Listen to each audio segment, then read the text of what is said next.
Ya'ni 16 ta organizm hosil bo'lyapti shu yerda. Xo'p, endi bu organizmlarni, hosil bo'lgan organizmlarni hammasini biz fenotipini qo'yib chiqamiz.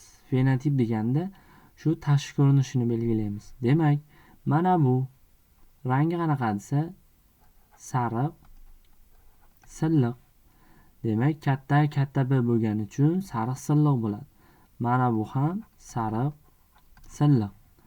Bu-chi desa, bu ham sariq, silliq. Chunki katta B. To'g'ri va kichkina bo'lgan bilan to'liq dominantlik qilyapti.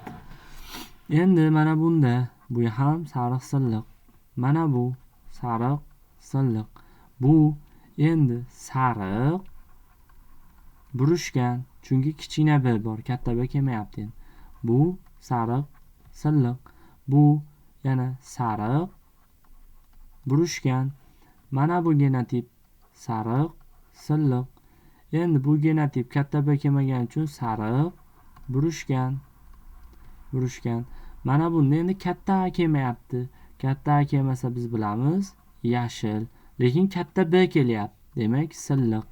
Mana bunda xuddi shunaqa yashil bo'lyapti, silliq. Mana bunda sariq, silliq. Bunda katta A kelyapti, kichkina B kelyapti. Demak endi bu sariq burishgan bo'ladi. Xo'p, sariq burishgan. Mana bu endi esa hozir bitta xatoga yo'l qo'yganman, shuni to'g'rilab ketaman. Xo'p, mana bu yashil, silliq. Bu esa yashil burishgan bo'ladi. Qayerda xato ketdik desa, mana bu yerda genotipda xato ketdik. Biz judayam shu yerga e'tibor bermay qo'yapmiz. Ya'ni mana bu ham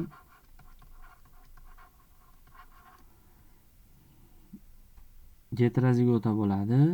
Demak, buni rangi sariq, silliq bo'ladi. Ya'ni heterozigotalar mana bu ketma-ketlikda tushishi kerak edi.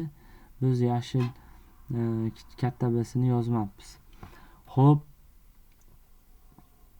shunga asosan mana to'ldirib chiqdik.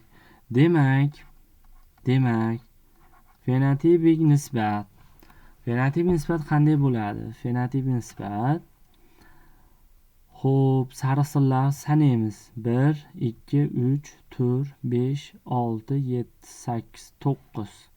Demak, 9 ta sariqsilliq va sariq burishganlar 1 ta, 2 ta, 3 ta sariq burishgan.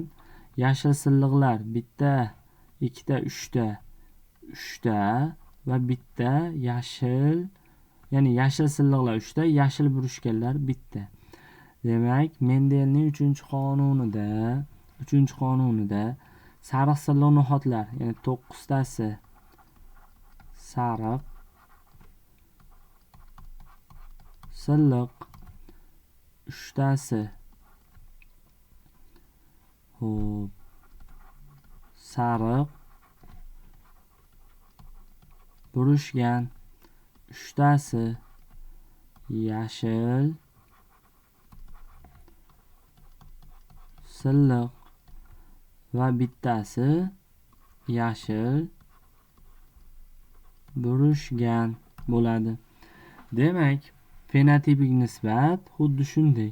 Endi biz aytdik, jami 16 ta organizm hosil bo'ladigan bo'lsa, shu yerda bilishimiz kerak umumiy foizlarni ham. Demak, bu 100% bo'lsa, 9 tada qancha yoki 3 tada qancha yoki yana 3 tada bir xil bo'laveradi. Shuning uchun yozmayman. Bittada qancha, ya'ni necha foizlar. Biz bilamiz, buni bo'lsa 56-25%, 9 tasi, 3 tasi 18-75%, bittasi esa 6-25%. Demak, umumiy mana bundan 2 ta bo'ladi. Shuning uchun 2 yozib qo'yaylik. Chunki 2 ta 3 talik bor-da bizda. Demak, 9 talik genotip umumiy avlodning 56-25%ni, 3 taliklar 2 tasi 18-75 va 18-75%ni va bu esa 6-25%ni tashkil qilar ekan. Endi Buni genotipiga qarab ajratsak nima bo'ladi? Genotipik nisbati qanday bo'ladi? Genotipik nisbati mana busiga qarab ajratadi. Ya'ni tashqi ko'rinish jihatdan qarasak, bu D-dominant gamma zigota. Demak, buni o'chirib yuboraman. Bitta oldik. D-dominant gamma zigota bitta ekan, boshqa yo'q.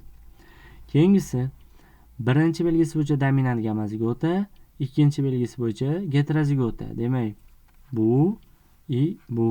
Shuning uchun x qo'yaylik shularni mana. X. Demak, bu ikkita genotipni tashkil qilar ekan. Endi birinchi belgisi bo'yicha heterozigota, ikkinchi belgisi bo'yicha dominant gamma zigota. Mana bu ikkovi genotip. Demak, ikkita ketdi. Endi heterozigota ikkala belgisi bitta, ikkita, uchta, to'rtta. Demak, heterozigot genotiplar to'rtta bo'ladi. Endi resessiv gamma zigota, ya'ni D gamma zigota, dominant resessiv demayapmiz. Hozir dominant resessiv demayapmiz. D gamma zigota, ya'ni mana birinchi belgisi bo'yicha dominant, ikkinchi belgisi bo'yicha resessiv. Lekin ikkalasi ham bir xil gamma zigota. Demak, mana bitta bu ketdi. Endi x qo'lga qilinmaganlar mana bu qoldi. Shunaqadan bitta, ikkita. Demak, birinchi belgisi bo'yicha heterozigota, ikkinchi belgisi bo'yicha resessiv gamma zigotalar bizda nechta ekan? Ikkita ekan. Xo'p. Mana bu holatda, ya'ni bu ham D gamma zigota desak bo'laveradi. Dominant resessivni ayta olmaymiz, chunki bittasi dominant, bittasi resessiv. Demak, u ham bitta.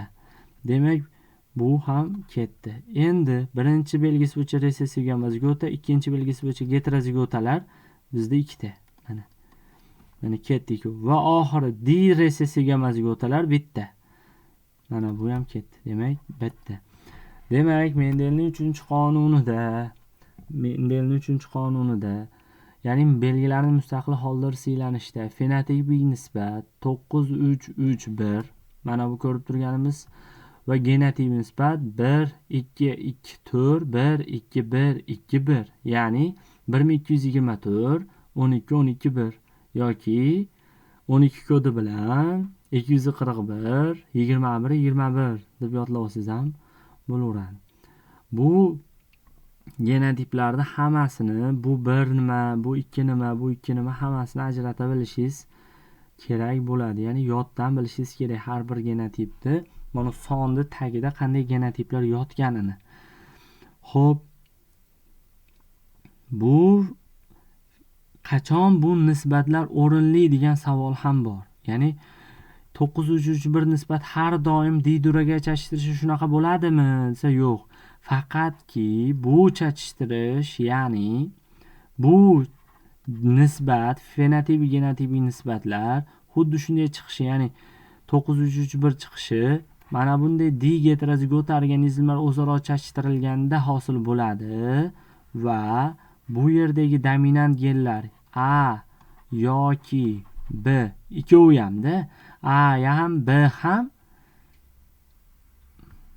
yoki demaylik, yoki bo'lsa har naqa bo'lib qoladi. Shuning uchun va deylik, A ham va B ham to'liq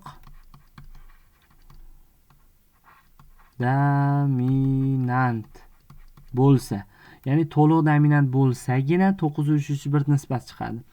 Endi o'zi o'tgangi darslarimizda aytgan edik, ya'ni chala dominantlikda fenotip genotip nisbatlar bir xil bo'ladi, lekin har doim ham emas degan edik. Endi shu har doim ham emasligini yana bitta dars qoldi, mana shu darsdan keyin aytaman. Ya'ni yana bitta video dars qilib buni tushuntiraman. Demak, xulosa o'rnida shularni biz bilishimiz kerak. Genotip nisbat qanday, fenotip nisbat qandayligini juda yaxshi bilib olib, o'rganib olishimiz kerak va mana bu pennetni hayolimizda qayerda yerda nima joylashganligini bilishimiz kerak. Xo'p, darsda qo'yilgan ayrim kamchiliklar uchun uzr. Mana bu, ya'ni mana D heterozigota genotipga ozgina e'tibor bermay qolibmiz. Undan oldingi video darsimiz yozilgan. Shu holatda shunday ketgan bo'lsa, bunisida to'g'rilab olamiz. Shu xulosa haligi noto'g'ri tushuncha bo'lib qolmasin. Rahmat e'tiborlaring uchun.